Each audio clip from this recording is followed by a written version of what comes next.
everybody. Welcome back to another video. My name is Kat, known as phamerina.planning here on YouTube and on Instagram.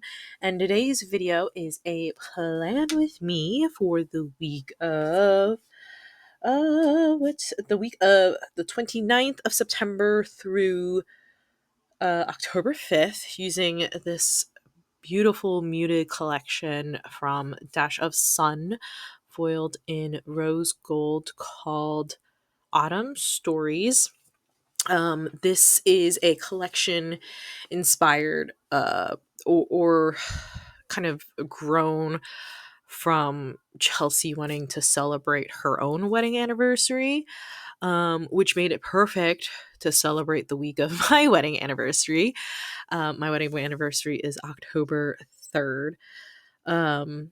This year marked 5 years married, which is kind of, well, not crazy. We've been together since 2009.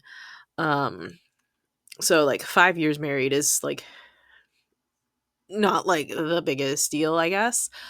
But that's a different that's a whole different conversation. Yes, we've been married for 5 years. So this collection, it was perfect for that because the inspiration, or the story, I guess, that this collection is trying to tell is it's centered around the stories um that we have in our own lives. um so I'm pretty sure I've explained it before, but it's about um the little moments that create our life stories. So that's why you see the film reel, that's why you see the books, that's why you see the music. And I it's I realize this is not really a collection that I would gravitate towards. I'm not really a muted color palette type of person, but I've been kind of surprising myself with the choices I've been making. I would definitely say that I am drawn more to bold color palettes, deep, rich, moodier colors. So to have to be inspired by a collection that is definitely more on like kind of the light and airy side, was very interesting for me to like, I don't want to say tackle, but for me to like work on. It's it's this might be a little weird, but I feel like you guys would get it. Like, when I look at color palettes, I can kind of, it's easy for me with darker colors, and I feel like I've spoken on this before, to kind of develop um the spread. Like, it's just okay, these are going to go here, this is this. Like, it's just easier for me in that retrospect when it comes to collections that have darker, moodier, richer colors to them. So I would say this collection kind of appeals more to the whimsical side of my personality. The which I wouldn't say it doesn't come out very often, but I think it doesn't manifest in this color palette typically. So that's, I think, really kind of what drew me to this, was how light it felt, um how whimsical, maybe whimsical's not the right word, but it kind of is. There's a lot of night theming to it. There's a lot of it just feels very light, which is very different for me. um and that to say, I kind of like struggled a little bit with just placing the colors, because when I look at, like, of course I look at like the deco, but of course I kind of look at colors and see what colors are going to go together. So with light collections, or with collections that are kind of muted in their color palette, it's kind of hard for me to envision it. I don't know if this makes any sense, but it's kind of like, um, the thing I can relate this closest to is Shakespeare. This is going to sound really strange, but I took a class on Shakespeare like an acting class on Shakespeare. And the plays are written in iambic pentameter, um, which is one reason for why they have such an impact. But Shakespeare himself also, he's like he developed words, he created words themselves, and the one of the nuances um that an actor has to work through when they perform Shakespearean text is how the words are said, right? It's not just about saying the words, it's about how they land. Um, like, um, like things with like a punchy P, right? You can say punchy P. But another, I'm really, this is like, I'm drawing a blank because I wasn't intending to talk about this, but like the P's kind of hit you.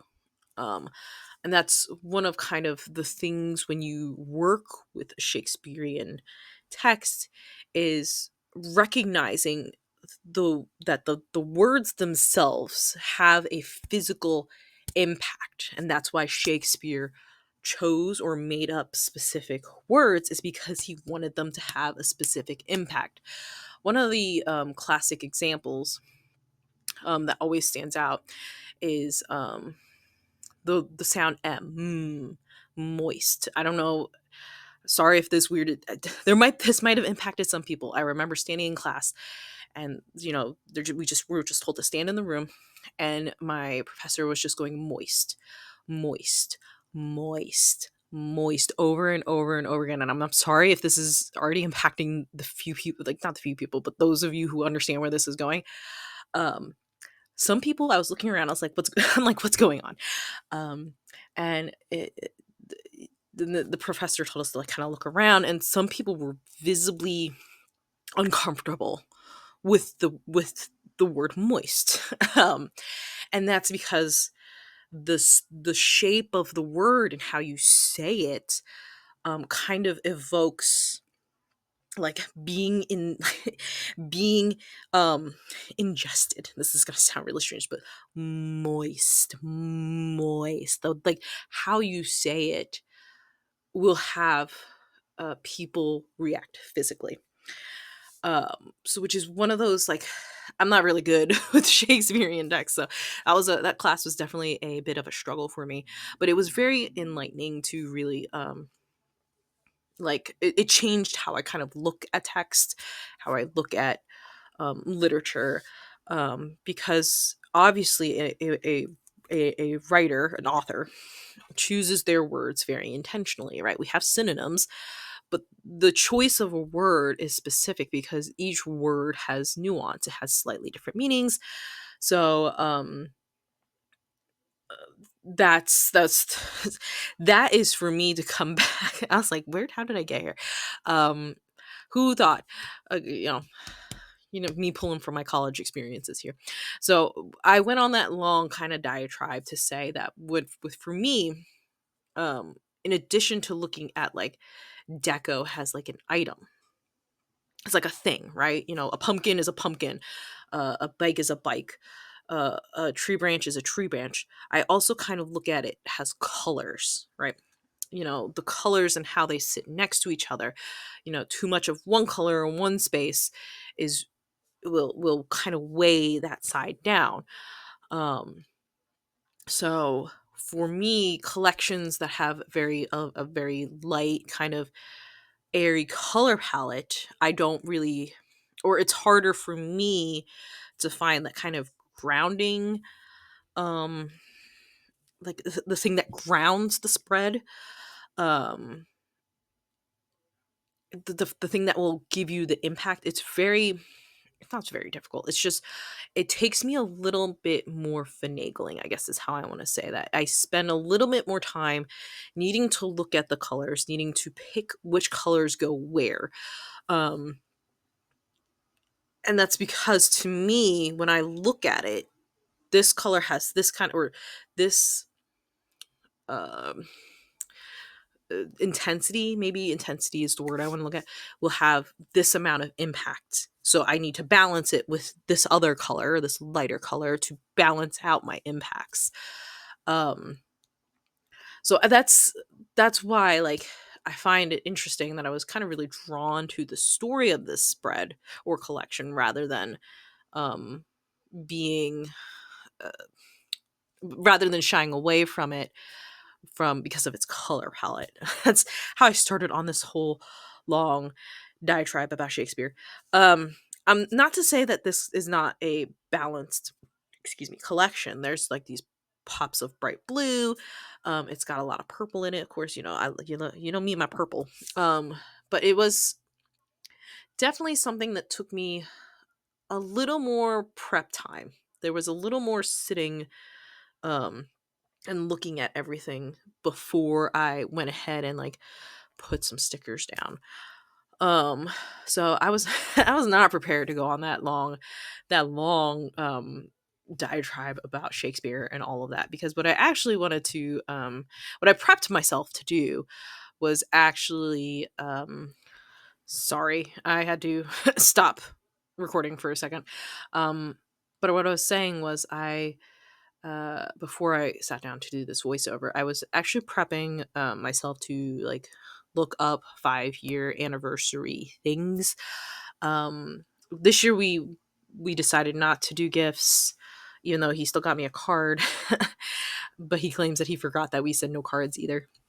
But 5 years is a long time. It's one of the next big milestones. Like you 0, you're 1, and then I feel like the next big thing is 5. So 5, the traditional gift for a 5-year anniversary is wood, which according to Lyle and Lentz, this website, wood represents strength, stability, and growth. Just like a tree with deep roots, a marriage that has lasted 5 years is seen as having strong foundations, withstanding challenges and continuing to grow strong over time. Wood is also a symbol of warmth and life, reflecting on the couple's growing bond and shared memories. And in many cultures, trees are viewed as symbols of longevity and wisdom connected by nature. I would say, like I said, I think I said it at the beginning, like 5 years compared to our like 16 years together completely. It's like not a huge thing. Um, but it's nice to think about. The That was the traditional gift. The modern gift is silverware, which represents refinement and elegance that comes with time. Silverware is often associated with dining and shared meals, which are definitely important.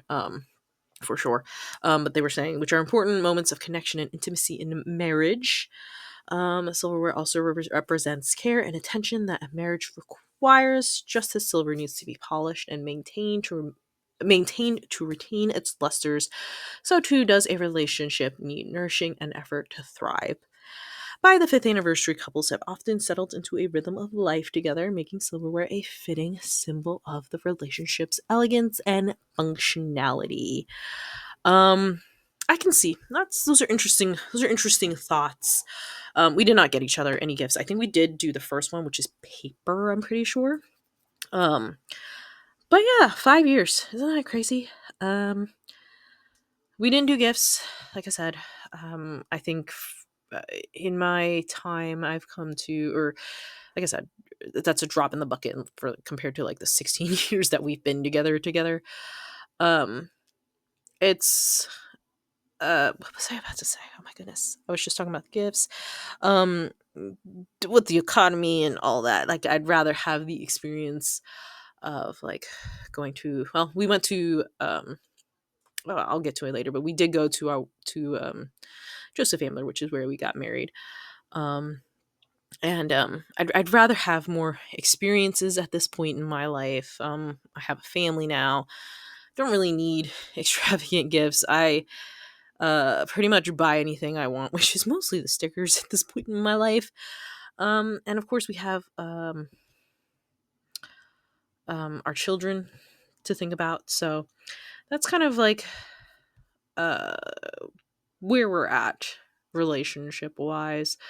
I just always think it's interesting to look at what the anniversary gift options are. Should we decide? And like, I often wonder who decided that these were the gifts that we were getting. Like, was it an industry thing, or um, like how did we get to this point? But I digress. We move on to the day by day. Um, where are we in here?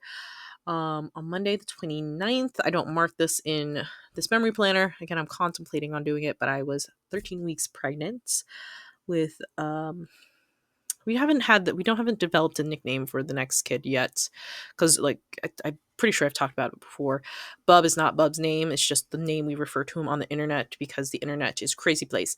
So kid number two, I guess, until we figure out the nickname, I'll probably be referring to him as the little guy until we develop the nickname. Um, so yes, 13 weeks.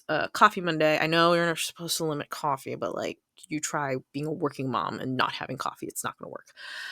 I finished my October bullet journal setup.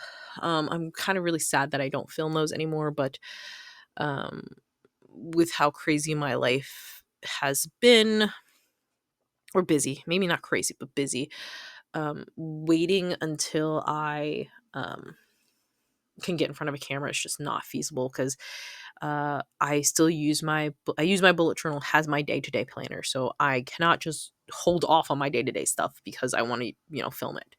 So there's that. On Tuesday, I had the nucleal translucency scan. That's a scan um, where they look at the folds behind the neck, and they can it's a kind of a gauge. It's not a marker necessarily, but a gauge for possible neurological defects, I'm fairly certain. So got that, but it has to be done before like 14 weeks, because the fold will be absorbed or get back, I forget, but the results are not as conclusive after that period of time. So it was very critical that I got it done this week. After the scan, I think my husband went with me, because he didn't go with me to the first appointment this time. But he had not seen the little guy yet on the ultrasound, so he came with me to the scan. We stopped by the cafe that was there, got some Starbs, and then finished the night with some kung fu tea and some pork katsu. On Wednesday, I did I only mark one thing? I have one thing on my notes, um, but we'll see. I'm marking a planning, or I'm going to mark just a planning sesh? Question mark? I don't know. I remember working through this and thinking, this is a very awkward space. Like, why didn't I space this out better? Oh yeah, I probably did only have one spot. I'm just marking a planning sesh on this day, or planning time, technically. It's a planning time script from Blissful Jade. Designs, I find that I say the word planning sesh more often. On Thursday, Bub had a Bub trip to the doctor. Oh, we had a little medical emergency. We're all good. It's just he wasn't feeling well, and we just wanted to confirm that it wasn't anything long term. We were fine. I actually remember I was driving to work, on my way to work, and had to turn around because he was crying because he was in pain. But we're all good now. He checked out. We got him checked out. We're all good. We had a suspicion that it wasn't anything major, but we wanted to get looked at from the doctor just to ensure, because just because I think we're okay doesn't necessarily mean that we are okay. So to get him checked out and have that ease of mind, because the doctor confirmed that it's not anything long term, life threatening, we're okay. So we had a trip to the doctor that day. I did some filming. On Friday, October 3rd, that was our 5-year wedding anniversary, which is why I pulled in the box with the couple up at the top, all cozy and wrapped up. I just thought that was the cutest little thing. Part of why I definitely wanted to use this kit for this week was that box specifically. It's just so cute and romantic. I was gonna say that might be about the height. No, I'm a little shorter than my husband. I reach top of my head reaches to about his shoulders, I think. I just know I can't lean my head on his shoulders. um, so it was our 5-year anniversary. We went to Princeton. Originally, we were going to do a spa day, but they don't recommend going into hot saunas when you're in the early trimesters of pregnancy. So we had to cancel the spa day. I'm really sad about that. We'll do that again at some point. So we went and just explored Princeton at the recommendation of my coworker. It was a pretty cute town. Definitely a town you need to have money in, though. um, and then we had dinner at Joseph Ambler, which is where we got married. I I'm happy that we made the decision to get married somewhere really local, so that we can go back and visit it very, very often. I feel like we don't always go back every wedding anniversary. But when it definitely lands on a weekend, we definitely go back, and then we just make random trips up there every once in a while. If we're in the area, it's about maybe 20 to 30 minutes from where we live now. It was a lot closer when we got married.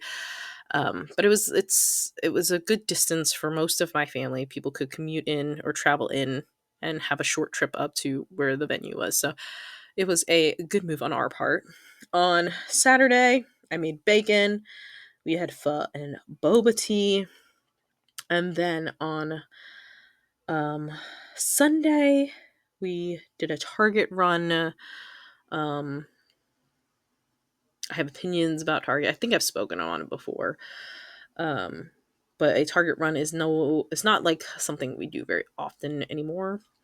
One, money reasons. Two, other reasons.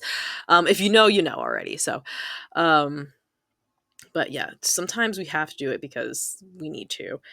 And then at home, during the day, my son played obstacle course outside. We set up a trampoline. He ran down, jumped on the trampoline, ran down the driveway, picked up a toy, came back, which was really cute. And then we played with paints.